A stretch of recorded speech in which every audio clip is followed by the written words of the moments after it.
Bonjour tout le monde, je souhaite que vous soyez tous en forme et en bonne santé. Je suis Asma Amdouni, docteur en médecine générale marocaine à Bouchto et comédienne amatrice. Alors aujourd'hui, j'ai choisi pour vous un sujet qui est très utile, aussi bien pour promouvoir la santé physique que la santé psychique et mentale et spirituelle des gens. Alors le choix de ces fréquentations. Et si vous avez remarqué, on a déjà traité ce sujet, on a déjà parlé de combien c'est important de bien choisir ses fréquentations, son partenaire, ses amis, ses voisins. Mais aujourd'hui, on va aborder le sujet de l'élégance du choix de ses fréquentations. C'est-à-dire quoi? C'est-à-dire que quand je veux choisir quelque chose, par exemple, je veux choisir une tenue traditionnelle, comme ce que vous voyez sur cette image. Alors pour les gens pour les non-marocains, les non-arabes, les non-musulmans, et les gens qui ne connaissent pas la culture arabe, ça c'est une tenue que je mets sur la photo.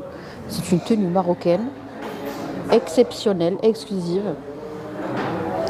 Ça existe également en Algérie parce qu'au Maroc et en Algérie, on a presque les mêmes habitudes, les mêmes tenues, on a des plats communs, on a beaucoup de choses. Donc quand je dis marocain, pour moi c'est pratiquement algérien, okay, c'est la même chose. Alors ça c'est le kaftan, ok? Le kaftan marocain. Il y a plusieurs types. Il y a le kaftan simple que je mets, ok? Et puis, il y a d'autres kaftans qui sont encore plus simples. Ce sont les kaftans qui ne comprennent pas plusieurs couleurs. Mais sinon, pour la couture, c'est la plus simple, hein, c'est la plus traditionnelle. Alors, ce qui est beau dans cette tenue, c'est que ça a été cousu sur mesure. Ok, ça a été cousu pour moi. Uniquement pour moi. Ok, uniquement pour moi.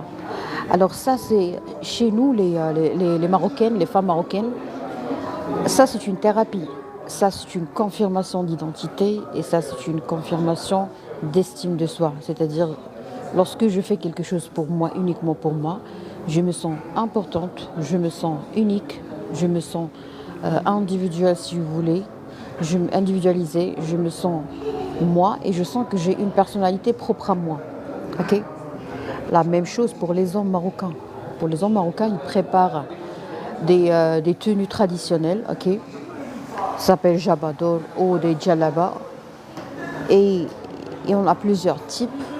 Et quand l'homme marocain prépare quelque chose pour lui, eh ben, il se sent unique, il se sent important et également il se sent vraiment confiant. D'accord? Bon, ça, c'est juste un détail. Pour vous dire combien c'est important de choisir quelque chose qui est convenable pour toi. Ce kaftan est convenable pour moi. Voilà pourquoi je me suis sentie vraiment très confortable en le mettant durant une cérémonie de mariage. On va prendre un autre exemple, l'exemple des espadrilles, l'exemple des baskets, okay, l'exemple des ballerines, l'exemple des chaussures, l'exemple des escarpins. D'accord? Alors, quand je mets un escarpin ou des escarpins, automatiquement, j'ai besoin de me sentir vraiment à l'aise. Il faut que ça soit confortable. Il faut, hein, c'est une obligation. Quand je mets des talons, il faut que ça soit confortable. Parce que les talons, c'est très fatigant de les mettre, ok? Et si c'est pas ma taille, vraiment, je vais souffrir durant toute la soirée. Donc si je mets des talons qui sont plus grands que moi ou des escarpins qui sont plus grands que moi, automatiquement je risque de tomber, automatiquement je risque de ne pas pouvoir bouger correctement, automatiquement je ne pourrai pas marcher d'une façon élégante. Donc il faut oublier l'élégance quand on ne choisit pas quelque chose qui est convenable pour nous. Il faut oublier l'élégance. Parce que c'est pas élégant de porter des talons plus grands que toi. Ok?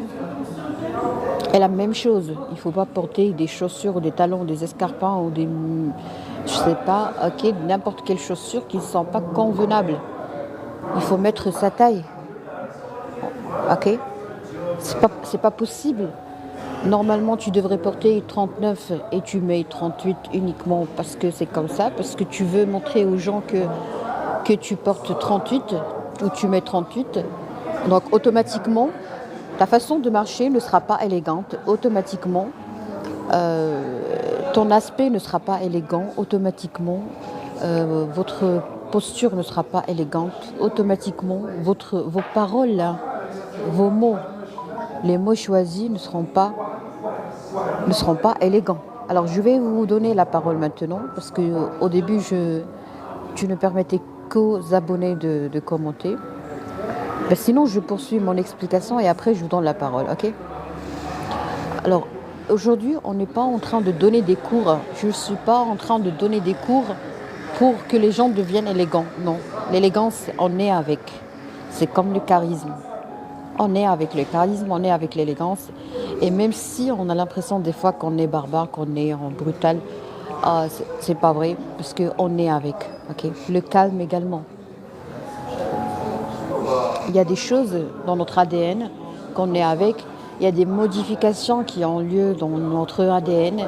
Et tout ça, on doit le gérer au quotidien. On doit attirer. On doit attirer la beauté. On doit attirer l'élégance. On doit Voilà l'élégance. Regardez, les gens, ils crient dans un café très, très classieux, très chic. Et ils sont en train de crier, on dirait qu'il y a une guerre, alors qu'il n'y a rien. Il a un point de vue et l'autre n'est pas d'accord. Et c'est pas la fin du monde quand même. Vous voyez? Alors, pourquoi je parle de ça? Parce que si tu ne choisis pas, je vais me permettre de vous tutoyer, parce que c'est très important pour les adolescents de les tutoyer, ok? Alors, si tu ne choisis pas ce qui t'arrange, ce qui te convient, ok, vraiment, tu dois oublier l'élégance. Tu dois oublier l'élégance, carrément. Tu portes des chaussures serrées, tu ne toucheras pas le confort. Tu portes une chemise serrée, tu ne toucheras pas le confort. Il faut oublier le confort, il faut l'oublier carrément.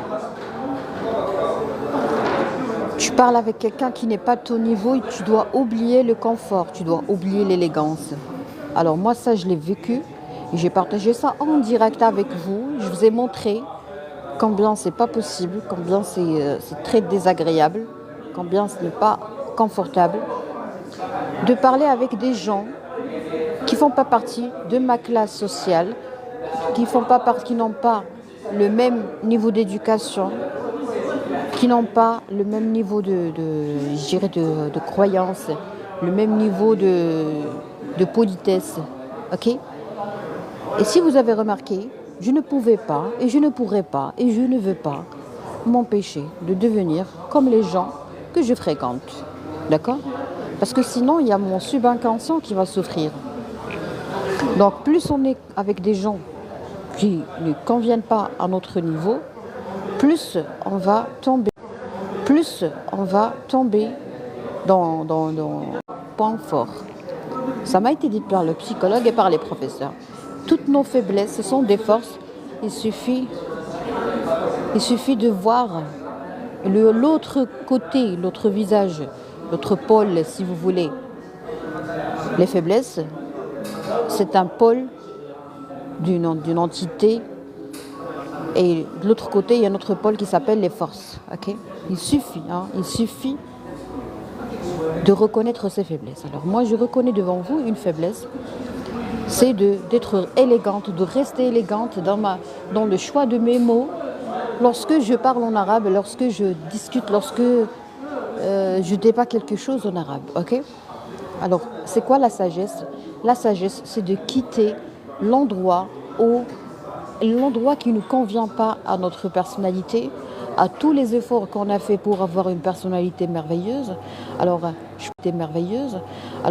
je pense que ce n'est pas intelligent ni de ma part ni de la part de n'importe qui s'investit jour et nuit, des années dans le développement personnel et puis il jette tout ça, il laisse tout ça du côté pour parler avec des gens minables, impolis, mal éduqués, qui n'ont jamais eu la chance de penser à s'investir dans le développement de leur personnalité.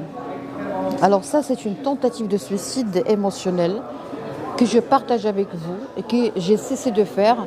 Pourquoi? Pour protéger mon patrimoine cognitif, ok, intellectuel, spirituel et même physique. Ok? Très bien. Maintenant, je vais vous donner la parole. S'il y a quelqu'un qui veut participer, il peut m'envoyer une demande de guest et puis il peut participer tranquillement. Sauf que vous devez savoir que je publie la rediffusion de mon live sur ma chaîne YouTube et sur mon compte Facebook. Donc si jamais quelqu'un passe, il doit savoir que sa voix sera enregistrée dans mon live sur Facebook et YouTube comme je viens de mentionner. En fait, moi, j'aurais bien aimé qu'il y ait quelqu'un parmi nous de cultivé, d'émancipé, quelqu'un qui a quelque chose dans le crâne, parce que je vais vous faire le rappel que j'ai déjà fait à plusieurs reprises, que j'ai aimé depuis le jour où j'ai entendu ça. Alors, quand on est la personne la plus intelligente dans une pièce, cela veut dire qu'on est dans la mauvaise pièce. Alors, si je suis la personne la plus intelligente dans ce live, c'est-à-dire que je suis dans un mauvais live, ok? Moi, je veux parler avec des cerveaux. Est-ce que vous avez des cerveaux? Je veux parler avec des esprits. Est-ce que vous avez des esprits? Je veux parler avec avec votre patrimoine émotionnel, votre patrimoine intellectuel. Est-ce que vous avez un patrimoine intellectuel? Est-ce que vous avez une machine émotionnelle correcte qui fonctionne correctement? J'aurais bien aimé toucher ça. Alors, des fois, je ne peux pas nier que des fois, je fais des lives et je sors avec vraiment des informations, des cadeaux, des trésors et ça me va droit au cœur parce que je me dis, Asma, tu parles avec des gens de qualité et c'est beau de parler avec des gens de qualité, c'est beau. Je vais vous provoquer, que ce soit en français ou en anglais, pour extérioriser, pour soustraire tout ce que vous avez dans le crâne parce que vraiment, ça réchauffe mon cœur et ça arrose mon esprit. Ok? Et ça me permet d'être encore plus élégante avec vous. Vous voyez, c'est vous qui me motive, c'est vous qui rythme la façon dont je vais parler et la façon dont je vais agir. Vous voyez? Très bien, je vais vous donner un autre exemple de l'importance du choix des fréquentations pour rester élégant et pour toucher l'élégance. Il faut toucher l'élégance, il faut jouir de tous les moments d'élégance. C'est une priorité dans ma vie et dans celle des gens qui s'aiment. Les gens qui ont déjà découvert l'élégance. Je me rappelle très bien, il y avait un ami à moi, c'était un chirurgien. Et ce chirurgien, il m'a dit un truc très important. Il m'a dit, Asma, l'élégance n'est pas dans ce que je possède. Il m'a dit, imagine, je viens chez toi, je te dis, ok, imagine, tu m'invites, ok, et tu n'as rien dans la cuisine, rien, absolument rien. Il m'a dit, tu peux être élégante même si tu n'as rien dans la cuisine. C'était un facile.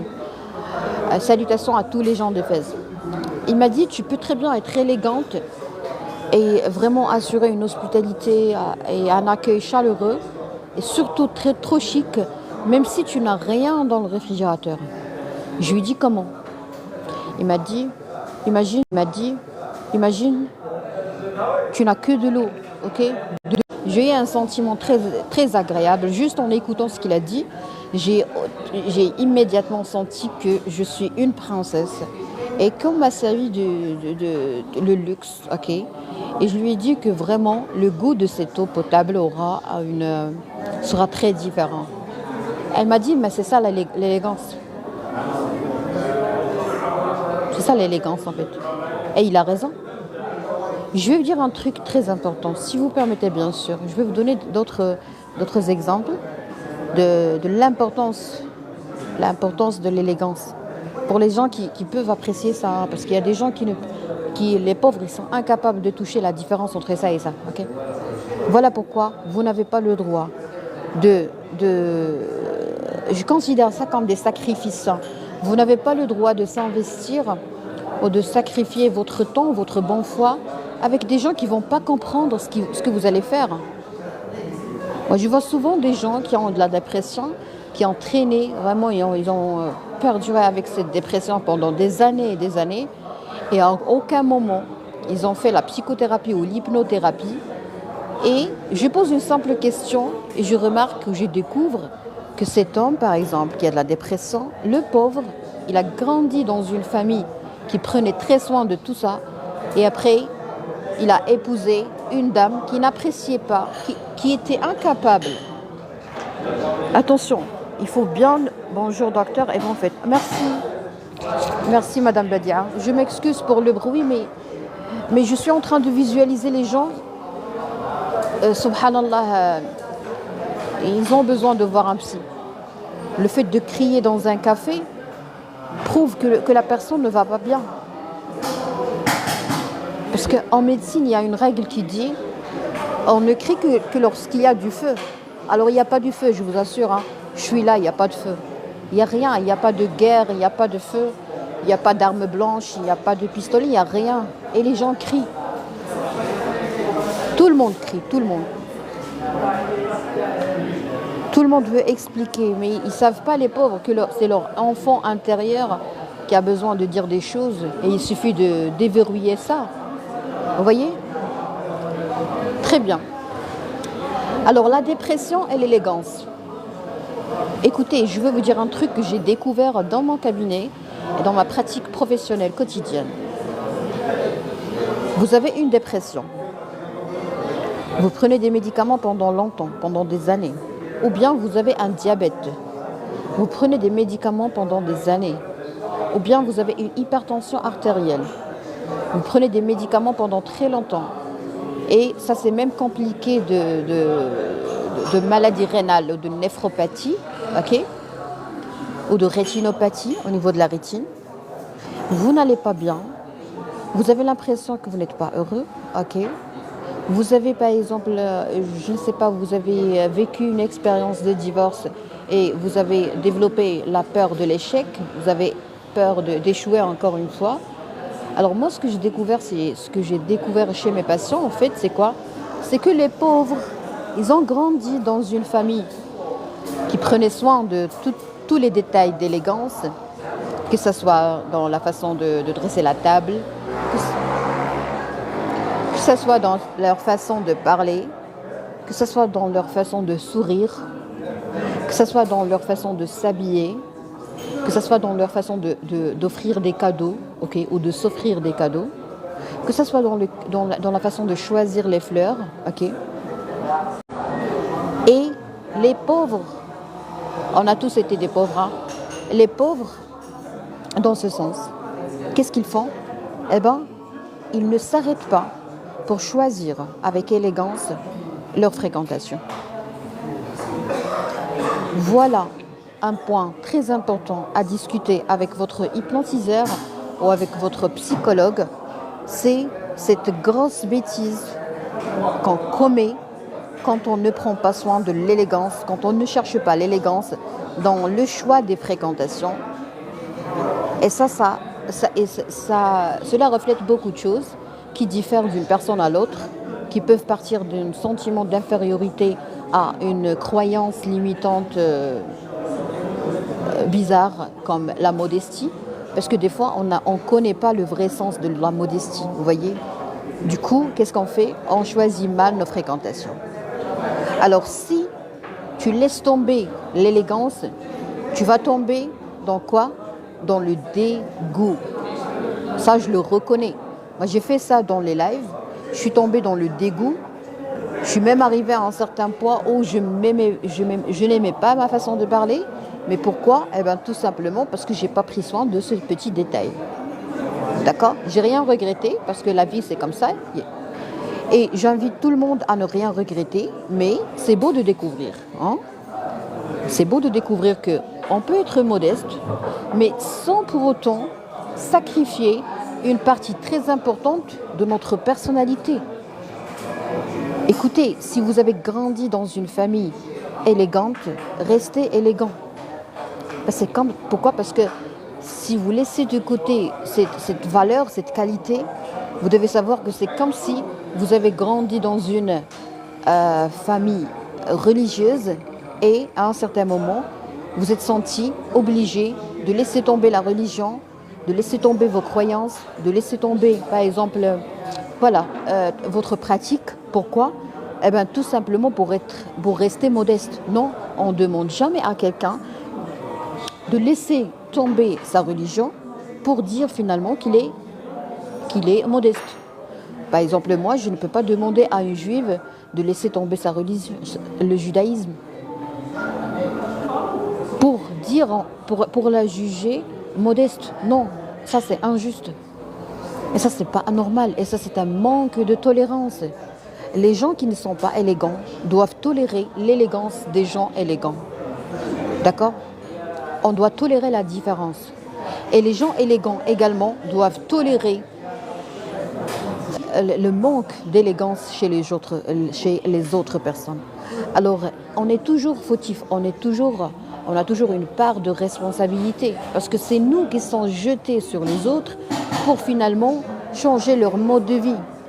Non, il faut respecter. Ah, moi j'avoue, j'avoue et en direct que je n'ai pas respecté la nature des gens.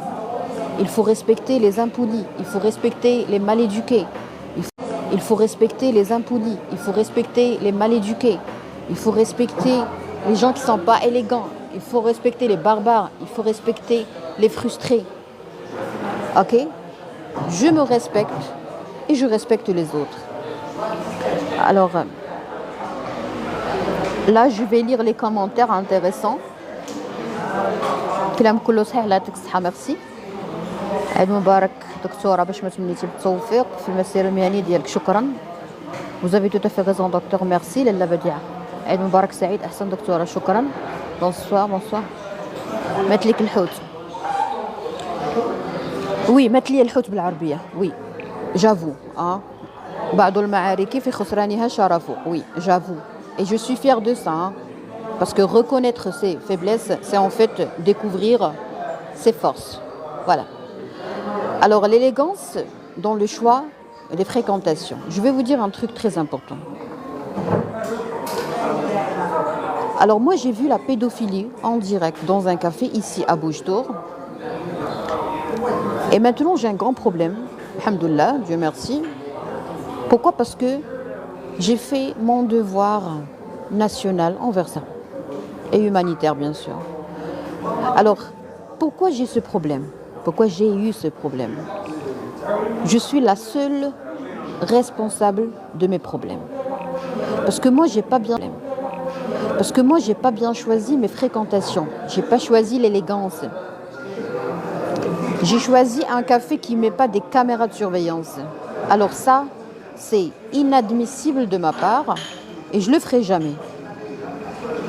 Alors, les cafés qui mettent pas des caméras de surveillance, ce sont des cafés qui ne sont pas respectueux.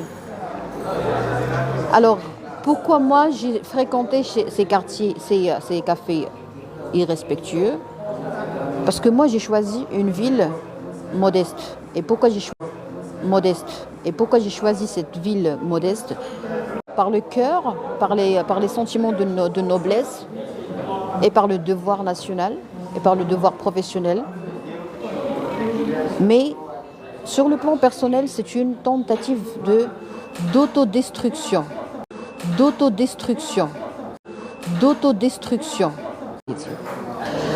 Alors, avec grand plaisir, alors quand je découvre, quand j'avoue que je suis responsable de tout ce que je fais, mais vraiment je deviens très forte. Maintenant je me sens forte, je me sens intelligente et je me sens surtout respectueuse. D'accord? Par contre, avant, j'avais un petit souci que je vais partager avec vous, si vous voulez bien sûr. Répondez-moi s'il vous plaît.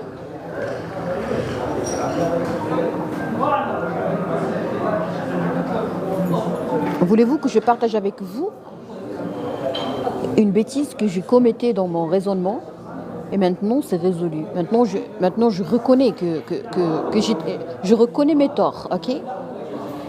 Yes, d'accord. Alors ça s'appelle le déni, d'accord? Le déni avec d'autres choses, hein. À chaque fois que je vais partager avec vous des choses qui m'ont touché, des choses que j'ai la conviction que j'ai la conviction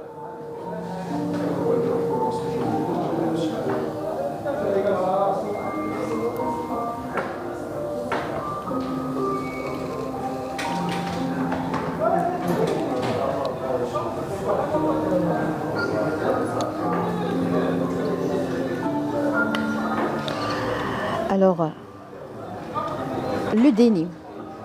J'avais ce problème. Maintenant, je l'ai plus. Pourquoi? Parce que j'ai discuté ça avec mon thérapeute, mon hypnotiseur, et il m'a expliqué des choses, et il m'a poussé à découvrir. Voilà comment... Salut Lala Kauta. Alors écoutez, je vais vous dire un truc très important par rapport aux thérapeutes. Les thérapeutes, ce sont des anges, ok? Que ce soit médecin, psychiatre, psychologue, hypnotiseur, ce que vous voulez. Ce sont des anges. Et ces anges doivent avoir une personnalité merveilleuse. Pourquoi? Parce que c'est la personnalité du thérapeute qui me traite. Oui, un peu de bruit. Ah, je suis désolée, monsieur Rachid. Il y avait des gens qui sont pas normaux, qui parlaient à haute voix. Maintenant, ils sont partis. Je demande pardon. Alors, on parlait du déni, on parlait de combien c'est beau de reconnaître ses torts. Et là, on va parler de la personnalité des thérapeutes. Écoutez, mon hypnotiseur ne m'a jamais critiqué, ne m'a jamais jugé, mais il m'a donné des exercices que je vais partager avec vous. Je pense que j'ai déjà fait. Alors, le premier exercice, c'est il faut acheter un agenda et écrire toutes les croyances. Et face à chaque croyance, vous allez écrire la valeur ajoutée. Si vous voulez que ça soit trop facile pour vous, commencez par écrire les croyances limitantes. C'est-à-dire, tu avais quelque chose dans votre tête, vous aviez quelque chose dans votre tête, et cette chose ne servait à rien. Je suis sûre que vous avez déjà fait vous avez déjà réalisé ça. Vous avez déjà vu que vous avez quelque chose dans votre tête qui ne sert à rien. Vous avez une croyance qui n'est pas vraie, qui n'est pas correcte. Vous avez une croyance qui est vraiment limitante, qui vous empêche de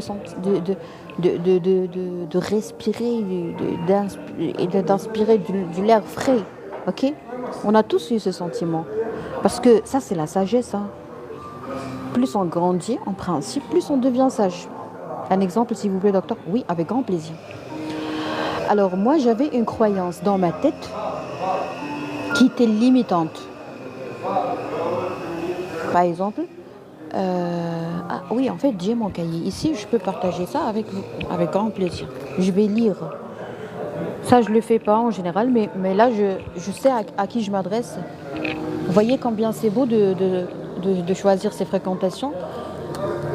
Si c'était un live en arabe, j'allais pas faire ça.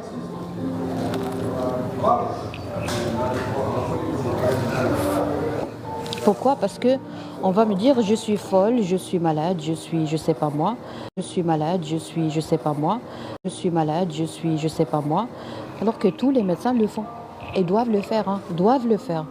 Il n'y a aucun médecin dans le monde qui fait pas de l'hypnothérapie, sinon il va se suicider, sinon il va développer une dépression, ça c'est normal. Alors croyance limitante.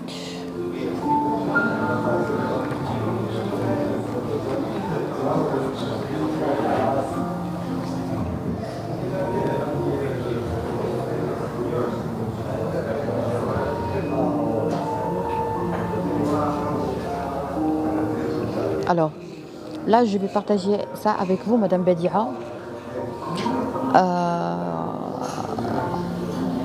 Parce que vous êtes de la région de Fès, hein, je suis très honnête, je suis très spontanée.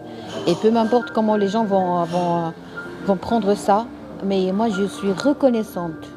Et j'ai déjà expliqué ça dans mon live, retrouver son calme ou le calme intérieur. Et c'est grâce aux gens de Fès que j'ai appris à être une personne de qualité. Et je ne parle pas uniquement des gens qui sont proches de moi, mais de tout le monde, hein, sincèrement. Alors là, j'écris, Madame Nadia, Madame Badia.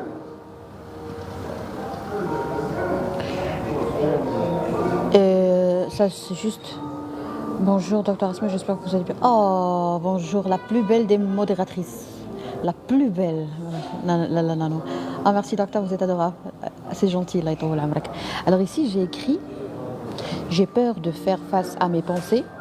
Ça, c'est ça. Je suis en train de lire mon agenda. J'ai peur de faire face à mes pensées, mes croyances. 3 points. J'étais pas là, ok. Alors là, c'est la prise de conscience en hypnothérapie. Je ne sais pas comment est-ce que j'ai pu rester coincée dans le passé. Oui. Dans le passé, ça peut être le mois dernier. Gardez toujours ça dans l'esprit.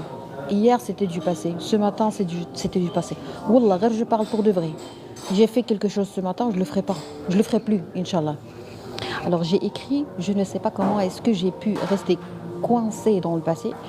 Une autre idée, je ne sais comment j'ai pu être aveugle et sourde. Alors là, c'est la prise de conscience totale. Je me suis décrite comme si j'étais aveugle et sourde. Parce que j'étais têtue, parce que je ne voyais pas les choses. La prise de conscience, c'est devenir capable de voir les choses. Et c'est très beau, croyez-moi, c'est très beau. Tu as comme l'impression que tu avais un fardeau dans le cœur, dans le tronc, sur le tronc. Tu es allongé en décubitus sur le dos et tu as vraiment une grande charge dans le tronc. Et après, quand tu fais l'hypnothérapie, la prise de conscience, tu te débarrasses de toutes ces charges, de tous ces kilos.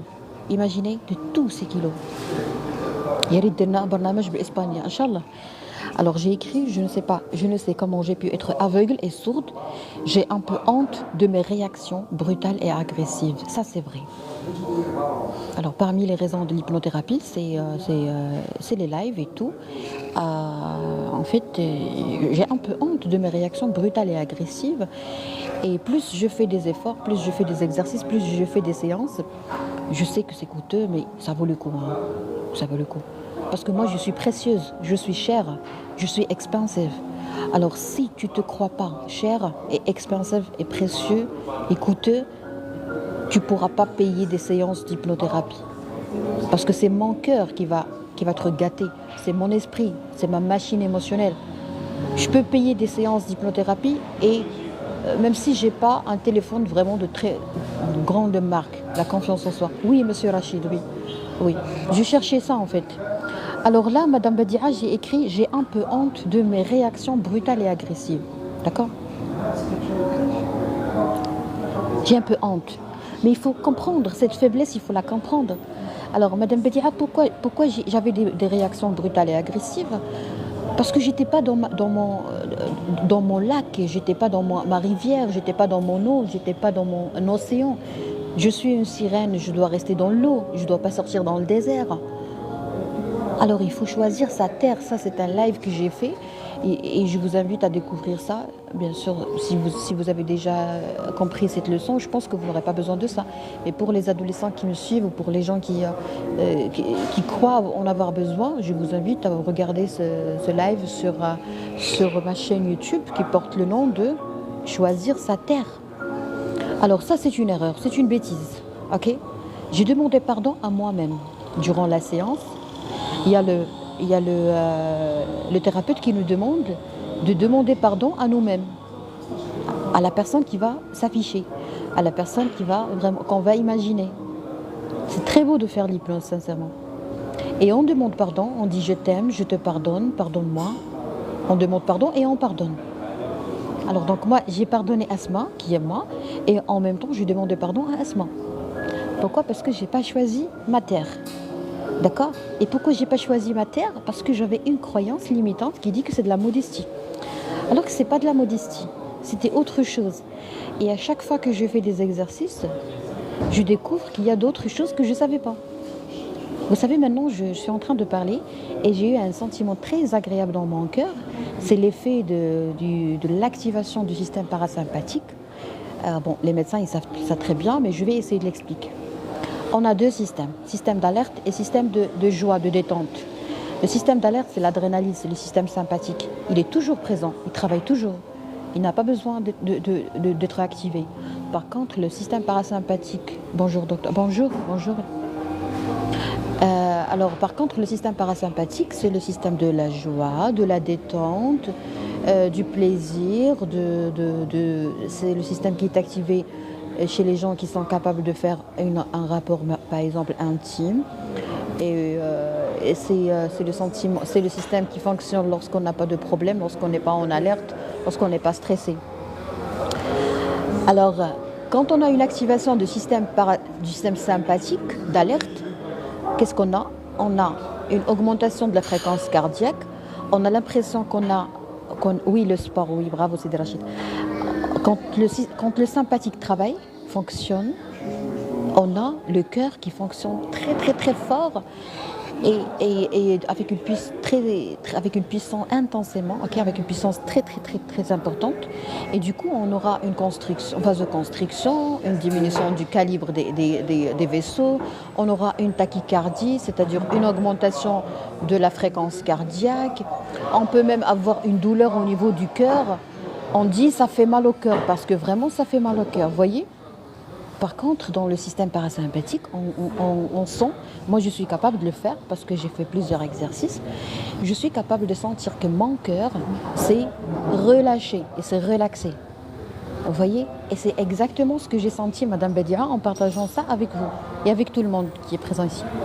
Il y a un commentaire, je pense, donc comment on fait si on réveille et on se trouve que des problèmes familiaux? Oui, bravo Madame Malek, ça c'est une très bonne question.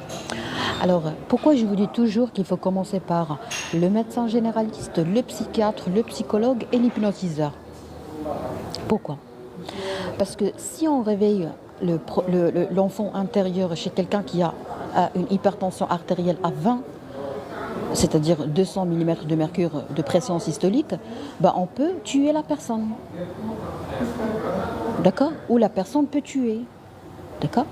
Parce que tu fais des vins, tu fais des pics hypertensifs, donc tu ne dois pas être gêné. Il faut être sage. La sagesse est plus importante que l'intelligence. Même les hypnotiseurs, d'accord, qu'est-ce qu'ils font? On te demande, est-ce que tu es suivi? Est-ce que tu as des documents? Le psychologue te demande toujours, est-ce que vous avez un problème? Alors, quand vous êtes suivi par toute la brigade, si vous voulez, par toute l'équipe, automatiquement, vous allez être entre de bonnes mains. C'est-à-dire le médecin généraliste, il intervient dans la décision. Est-ce que cette personne peut faire l'hypnose ou pas? Je traite tout. Moi, je dois tout traiter, tout ce qui est physique. Merci, docteur, pour les explications. Je vous en prie, il y a encore d'autres détails que j'ai envie de partager. Alors, je vais juste répondre à ce commentaire parce qu'il est très important. Il ne faut pas se réveiller, il ne faut pas réveiller l'enfant intérieur si on n'est pas prêt pour assumer la responsabilité. La responsabilité, nous les médecins, on aime bien la responsabilité, d'accord? Mais il faut respecter la hiérarchie. On commence toujours par la médecine générale.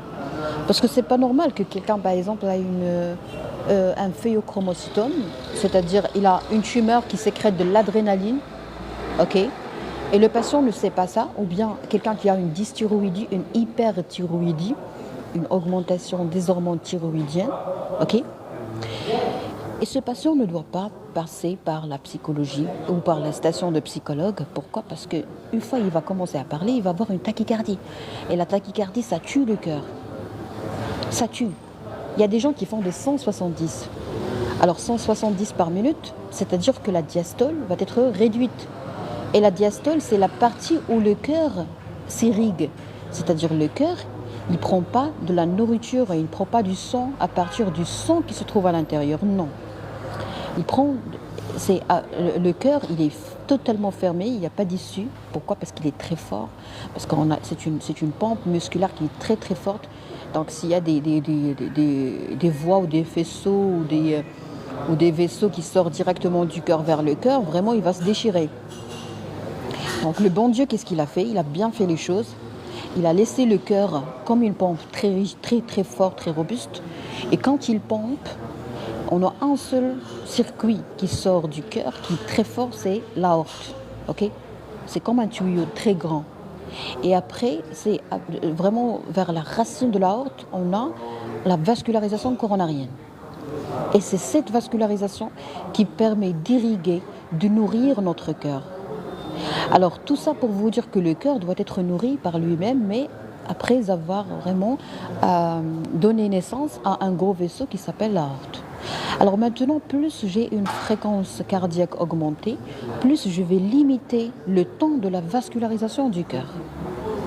Donc la fréquence cardiaque augmentée, ou ça s'appelle la tachycardie est très nocive pour notre cœur.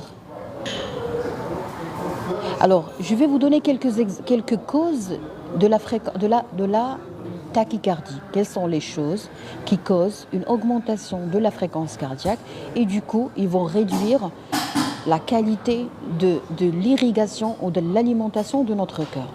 Premièrement, on a l'adrénaline, les décharges d'adrénaline.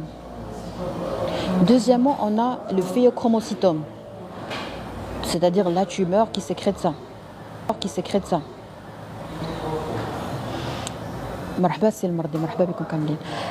Troisièmement, on a l'hyperthyroïdie. Donc un psychologue ne demande pas des bilans thyroïdiens, ne donne pas le traitement de la thyroïde. Donc un psychologue n'est pas responsable de votre décès carrément, okay, ou de votre coma dans son cabinet. Pourquoi? Parce que ce n'est pas un médecin.